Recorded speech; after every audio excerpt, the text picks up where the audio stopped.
London. Dapat umalis ka na sa London. Wala tayo dapat sa London. So mag-start ka na mag-build na emergency fund. That's one area that we would like to do. Now, what's next? Ito, bakit mo kailangan ng income protection? Kanina we were talking, I was asking you, ano yung gusto mo? Sabi ng isa, retirement, education fund for my children. Sabi ng isa, I would like to build fund for my business, for my retirement, but nobody mentioned about income protection.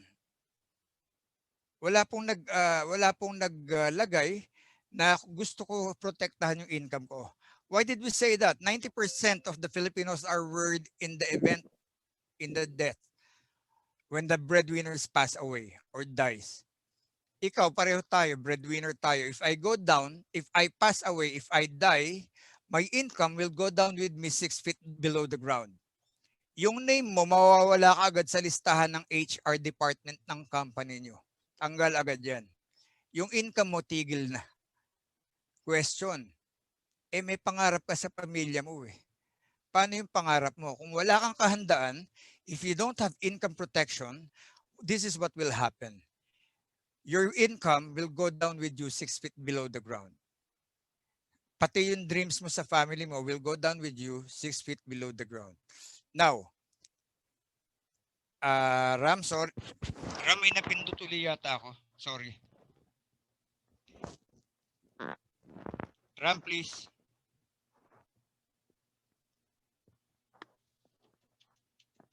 Ayan, hindi na ako gagamit ng mouse. Ayan. Ito itsura pag nandyan. Ito itsura pagka nandyan ka. Balanse. Di ba? Balanse. Income mo, living standard ng family mo. Pero, by the way, nag-expire ang birth certificate. Anong tawag sa birth certificate na nag-expire? It's called death certificate. Now, pag ikaw nawala, wala kang paghahanda, that would be the look. That would be the standard of living of your family. Tandali Okay, let me... Ram, sandali nga please. Ulit. Sorry sorry. Okay, balikan lang natin. Now, ito yung kwento pagka wala kang paghahanda. Now, ito na gagawin ko. Ang i-goal mo, kasi sabi natin walang nag-goal ng income protection eh.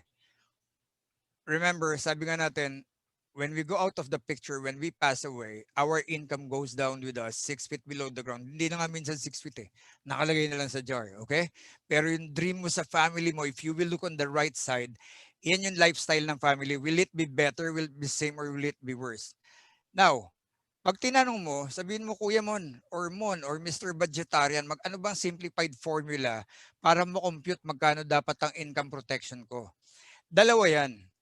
Para ma-compute yung income protection mo, it's either you compute it on the expense side or the income side.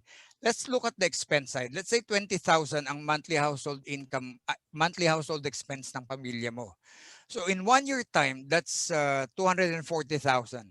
In 10 years time, that's already what? That's already 2.4 million.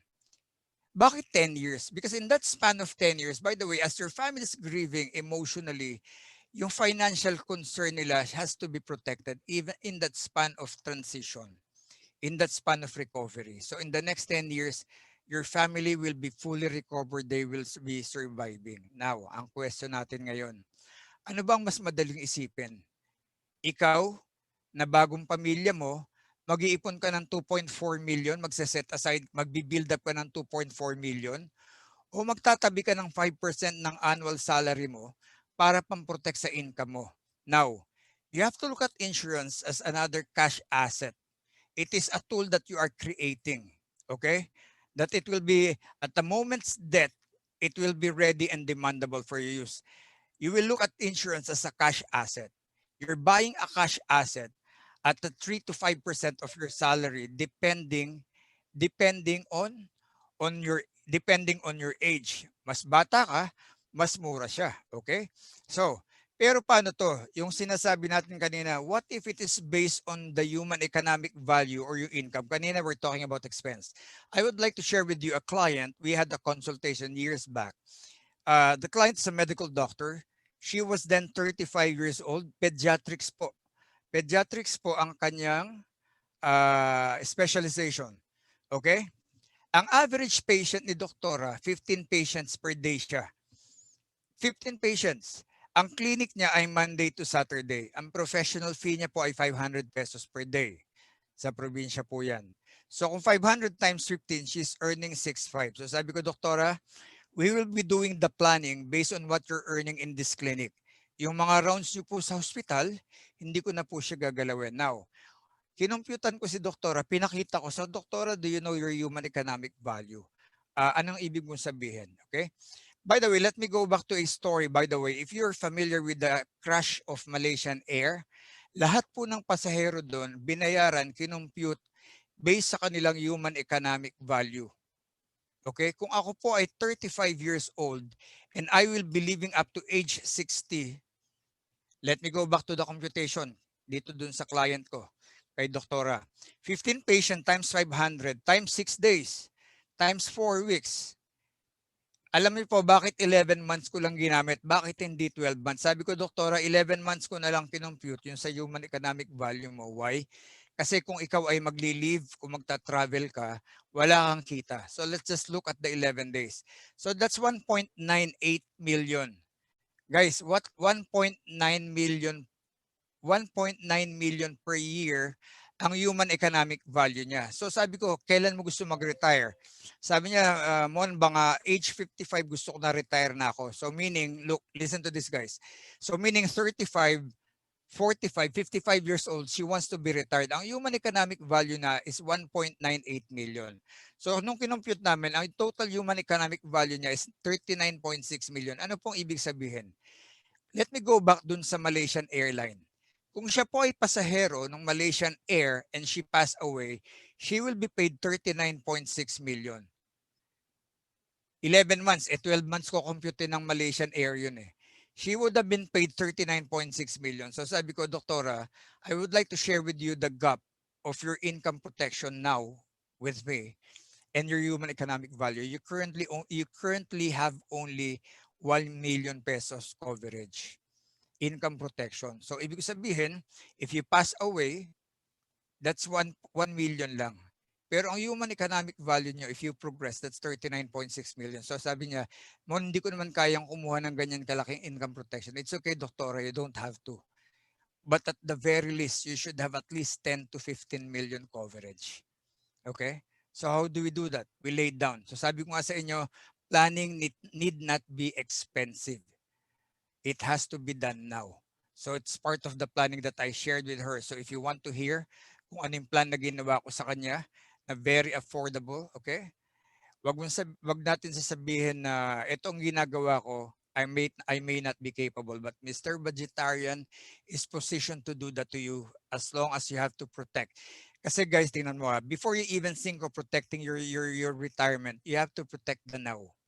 Kasi if you go out now, if you go out of the picture, tapos na. So kailangan may income protection tayo. That's part of it. That should be first part before going to the investment side. Okay? So next. Now, everybody would like to talk this subject, yung animal right, human right protection, world animal protection, environmental protection. Pero pag tinignan natin sa loob ng bahay, yung mga rights ba ng tao sa loob ng bahay natin protected na ba? Ibig sabihin, kung ako ba ay mawala, protected na ba yung mga tao sa loob ng bahay ko? Protektado ba yung pangarap ko? Yung 2 buwan na bata na buhat-buhat ko na amoy gatas, ang bango-bango, pinangarapan ko na. Nakahanda ba yung pangarap ko if in case? Kasi tayo po hindi natin iniisip yun. Ano pong ginagawa natin? Knock on wood. Laging knock on wood. Pagka pinag-usapan po yung ganyan, paano kung maksidente? Knock on wood. Lagi na lang knock on wood, di ba? So kaya nga, let's get real yung sa area na to. We have to have that income protection insurance. Now, as a breadwinner, they will surely miss us. Pero ang tanong lang natin, yung life change ba nila mababago in our absence? We have to take action. Why? Nobody else will. Ang kapatid natin, tutulong po yan. Kamag-anak natin, tutulong po yan. Pero may mga sarili rin po silang pamilya at sariling mga obligasyon. So now, if I go out of the picture, ito lang 2 ang minamanage ng pamilya, emotional loss and financial loss. Now, Sabi mo, gusto mo kumuha ng retirement education plan, emergency fund, gagawa ka, at yung life goal mo. Pero yung income protection, sabi mo, baka hindi ko kailangan yan. Now, dalawa lang po ang tanong ko if you will ask yourself. Now, in the event of my death, ba ako ba? Kung mawala ba ako? Magsasuffer po ba ng economic loss ang pamilya ko? Pagka ang sagot mo ay oo, kailangan mo. Now, kung magsasuffer ng financial loss ang pamilya mo, economic loss ang family mo, do you care for them? If your answer is yes, you need an insurance. You need an income protection. No matter what you call it, it's all about protecting your dreams for your family. Now, I'm looking at you now. I am not selling anything to you because I'm not selling life insurance. What I sell here, I'm selling my clients peace of mind. Hindi knock on wood. Hindi agimat or anting-anting or what.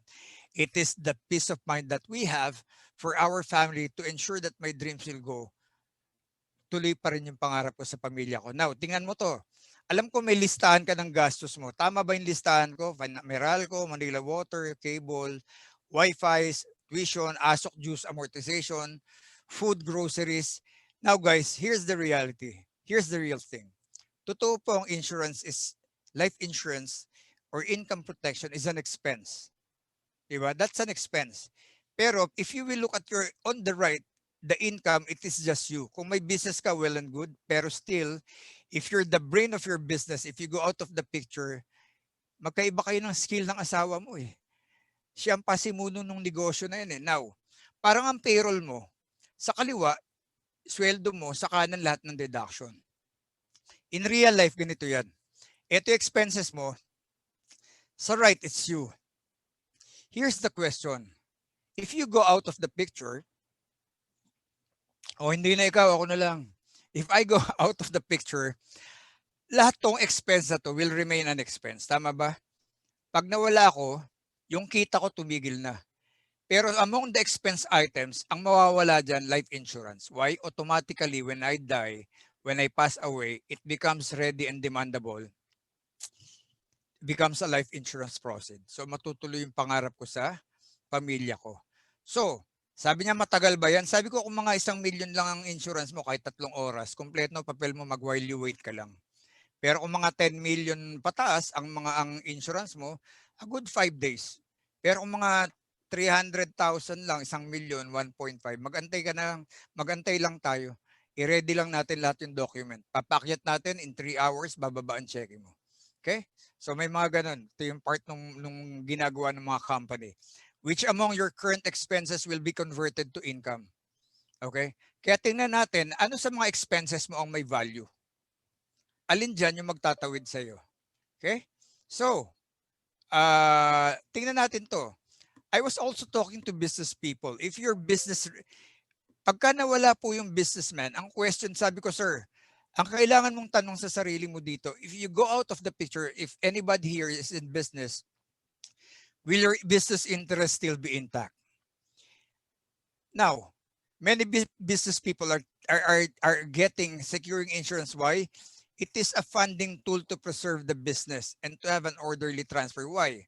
Let's say it's a small corporation, 5 stockholders, namatay yung isa. Okay? Yung pamilya nito sasabihin, kukunin na namin yung share, kailangan na namin. Pero meron tayong tinatawag na buy-sell agreement. Naka-insure lahat ng stockholder. Pagka namatay yung isang stockholder, yung proceeds will be given to the family and then they will buy back the corporation will buy back the share of this one. So, napilantod ba, naputol ba yung negosyo? Hindi. Still intact. So that's why if you have business, let me know. I can partner with you in that area, in the business continuity, business transfer, and then let's talk about business and keyman insurance. Now, paying debt. Ito, paano ako nagsimula? How and where do I start? Ano unang ginawa? Commit to yourself. Wala na munang bibilhin. Not to make a new purchase. Okay, what else? Cut the card. Diba? Putulin mo na. Matetempt ka lang eh. Guntingin mo na. Ngayon na. Okay, start paying the one with higher interest. Yun yung simulan mo until mawala. Or another option, consolidate your debt and tapusin mo. Okay? What else? Make